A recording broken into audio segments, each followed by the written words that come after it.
हाय दोस्तों, welcome to YouTube channel संग्राम coaching centre में आप लोग का स्वागत है। और संग्राम कोचिंग सेंटर में एक बहुत अच्छी खबर ये है और अहम बात ये है कि कुछ टेक्निकल इशू के कारण हम सारे टीम के मेंबर जो लोग हैं, जितने भी टीचर हैं, हम लोग आ नहीं पा रहे थे और अब आने का मौका मिला है। और अब हमको मौका मिला है। अब तक तो हम लोगों ने बोर्डों पर बताया, बच्चों को बोर्डों पर समझाने का प्रयास किया। अब वो दिन दूर नहीं है जब हम लोग डिजिटल पे सारी चीज़ को लाइव दिखाएंगे और लाइव बताएंगे और यहाँ पर सारे टीचरों को अभी अवगत कराया जाएगा। लेकिन उससे पहले आज जो है हमारे संग्राम कोचिंग सेंटर में एक बहुत ही भयंकर तरीके का, विशाल तरीके का टेस्ट हुआ है। उस टेस्ट में कुछ बच्चों ने सवाल मिस्टेकिंग किया था, उसको हम बताएंगे कि कहाँ से किस बच्चे ने क्या गलती किया था। उस पर थोड़ा सा उस बिंदु पे हम चर्चा करेंगे। सबसे पहले हम ये बता देना चाहते हैं कि हम लोग जितने भी हैं ये संग्राम कोचिंग सेंटर, पहले हम बता दें जिसको पढ़ा रहे हैं वो क्या है।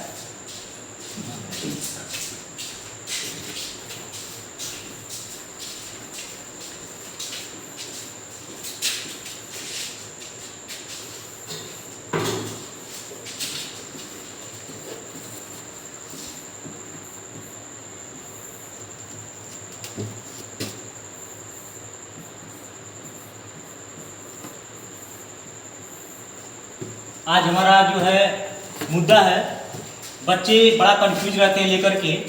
एक नियम है, जैसे यक्ष का अगर कई वैल्यू निकालना है तो उसमें तरीका चलता है विस्थापन विधि, प्रतिस्थापन विधि, गुणन विधि।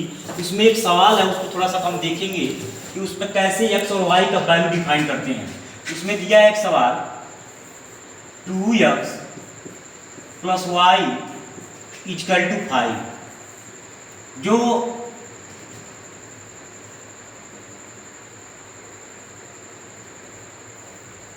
जो यूपी बोर्ड के बच्चे हैं उन लोग के लिए ये है।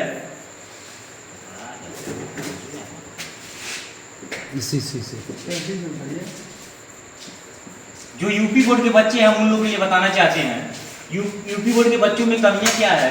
यूपी बोर्ड के बच्चे जो होते हैं वो हिंदी में पढ़ते हैं और हम लोग का जो तरीका है, जो बताने का चीज़ है, हम स्पेशली हिंदी में नहीं बता सकते, हमको दोनों तरीके से बताना पड़ता है।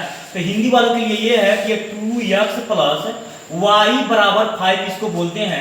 इंग्लिश वालों के लिए ये कहा जा सकता है 2x + y = 5। यानी चीज़ें वही है, बस बोलने का तरीका अपना होता है। उसके बाद से प्रथम समीकरण है, इसको हम समीकरण 1 मान सकते हैं। उसके बाद से हम देखेंगे इसमें जो है एक समीकरण और है 3x + 2y = 8 दिया है। इसको समीकरण नंबर हम 2 मान सकते हैं। और उसके बाद से सबसे अहम बात यह है कि प्रजनन विधि को हल करने के लिए इसमें कुछ कंडीशंस बनाए गए हैं। कंडीशंस क्या है? कंडीशन ये है कि अगर प्रजनन विधि से हल करना है तो उसमें हमको 3 चीजें जानना पड़ेगा। अगर इसके सबसे पहले हमें बता दें, अगर प्रतिच्छेदित रेखा है तो प्रतिच्छेदित रेखा में 1 या 2 हल हो सकते हैं। अगर संपाती रेखा है तो उसमें जो है अनेक हल हो सकते हैं। और उसके बाद से समांतर रेखा है तो उसमें जो है कोई हल नहीं होते हैं। तो ये प्रजनन विधि का सवाल तभी हल होता है, इसमें सबसे पहले ये मुख्य बात होता है, ये जानना जरूरी होता है कि ये क्या है, ये प्रतिच्छेदित है या समांतर है या संपाती है, इसके कितने हल हैं कि कोई हल नहीं है। उसी हिसाब से इसको हम हल कर पाएंगे। तो सबसे पहले हमारे पास एक समीकरण है, व्यापक समीकरण। व्यापक समीकरण की मदद से जो है इसको हम देखेंगे।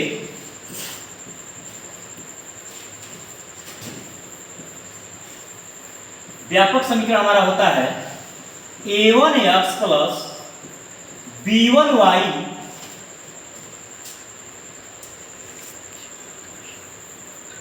+ c1 = 0 तथा a2x + b2y + c2 = 0। सबसे पहले इस व्यापक समीकरण से इस दोनों समीकरण का तुलना करेंगे। तुलना का मतलब यह होता है कि x का गुणांक देखेंगे a1 है, यहाँ पे देख सकते हैं आप x का गुणांक a1 है, यहाँ पे x का गुणांक 2 है। तो यहाँ से हम निकाल लेंगे, छांट लेंगे, a1 बराबर होता है 2। उसी प्रकार से यहाँ पर देखेंगे y के आगे y का गुणांक b1 है, यहाँ पे y के आगे कुछ नहीं दिया है। जैसे कि हम जानते हैं शंकर भगवान का 3 आंख होता है जिसमें से एक आंख दिखाई नहीं देता है, लेकिन उससे सारा संसार देखा जा सकता है। इसी नियम पे हम यहाँ पर मान सकते हैं कि इसके आगे एक छिपा हुआ है, इसीलिए यहाँ पर B1 बराबर 1 मान सकते हैं, जबकि C1 उसी तरह दिखाई दे रहा है, उसमें देखने की जरूरत नहीं है। C1 को आप डायरेक्ट लिख सकते हैं 5। इसी प्रकार से इस तो समीकरण 1 से इस व्यापक समीकरण का एक पहला से पहले का मान निकालिए। अब व्यापक समीकरण दूसरा से दूसरा को छांट सकते हैं हम। यहाँ पे देख रहे हैं A2 का x का गुणांक A2 है, x का गुणांक A2 है और यहाँ पे x का गुणांक 3 है, तो यानी कि यहाँ पे A2 बराबर आपका होगा 3 और उसके बाद से इसी प्रकार से B2 का जो मान होगा B2, यहाँ y का गुणांक B2 है तो यहाँ y का गुणांक 2 है, तो B2 को बराबर 2 हो जाएगा।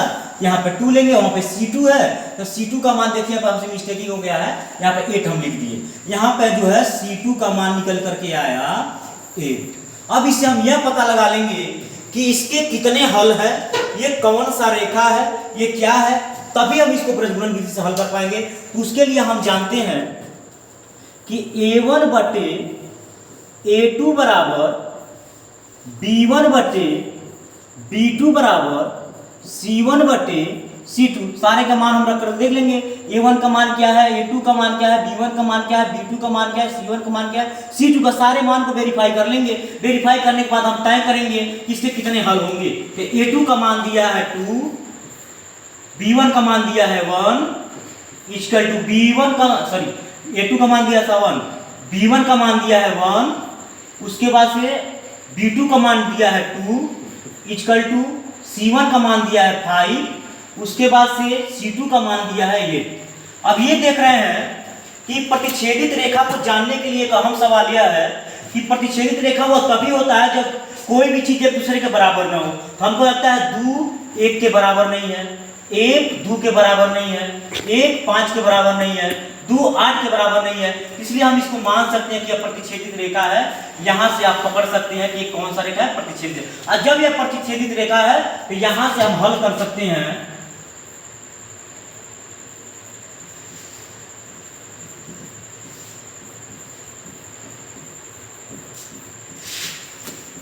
अगर प्रतिच्छेदित रेखा मिलता है हमको तो यहाँ से हम वज्र गुणन विधि से इसको हल कर सकते हैं। बाकी हम बाद में बताएंगे अपनी वीडियो के माध्यम से। नहीं तो हम बता क्या गए, आपने जैसा देखा कि A1 के मान, B1 के मान और C1 के मान और C2 के मान छाटा गया है।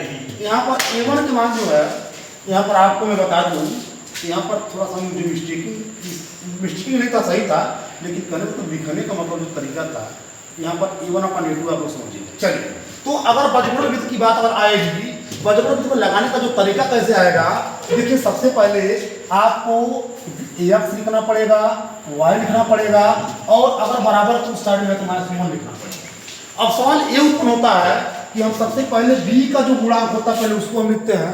तो यहाँ पर b के गुणांक आपका जैसे आपको इंजीनियर साहब बता के गए हैं कि यहाँ 1 है ना, तो यहाँ पर 1 आप लिख दीजिए, इसके b के गुणांक को लिखेंगे, यहाँ 1 लिख दीजिए, मैं लिख दे रहा हूँ, चलिए 1 लिख दिया। अच्छा, अब इसका b के गुणांक 2 है, तो b का गुणांक आप यहाँ 2 लिख दीजिए। आपका क्या है 5 है, और फिर c के गुणांक आपका क्या है 8 है। अब देखिए b c फिर a पे आते हैं, तो a का गुणांक आपका क्या है 2 है, और फिर a का गुणांक क्या है आपका 3 है। और एक बात और लास्ट में होता है, जो शुरुआत वाला होता है वही लास्ट वाला होता है, अर्थात यहाँ 1 और 2 आप क्या लिख देंगे। अब वज्रगुणन विधि में होता क्या है, इसका क्रॉस मल्टीप्लाई होता है। क्रॉस मल्टीप्लाई आपको आपके सर जी सिखाए होंगे और मैं भी आपको सिखा दे रहा हूँ। अब लड़ा दीजिए। अब होता क्या है, सच्चाई यह है कि अगर आप इसको यक्स लिखेंगे, बट्टे करेंगे, तो अब क्या होगा, पहले सैल्यूट 8 अब माइनस लगा करके फिर इस टाइप का गुणा होता है, तो 5 गुना क्या हो जाएगा 10 हो जाएगा। उसके बाद बराबर का हम गिन देंगे, वीडियो फुल होने वाला, जल्दी जल्दी देख लीजिए आप लोग, अगले में वीडियो में मिलूंगा। फिर 5 क्या हो जाएगा 15 हो जाएगा, माइनस लगा देंगे और 8 गुना क्या हो जाएगा 16 हो जाएगा।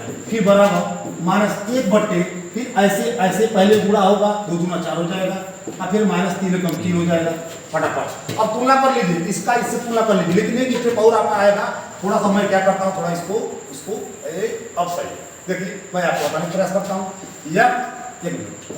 x बट्टे 8 में से जब -10 जाएगा तो -2 हो जाएगा, कितना हो जाएगा -2 हो जाएगा, बराबर y बट्टे 15 में 16 जाएगा, तो 15 में 16 कैसे जाएगा, जाता है यार, -1 होता है।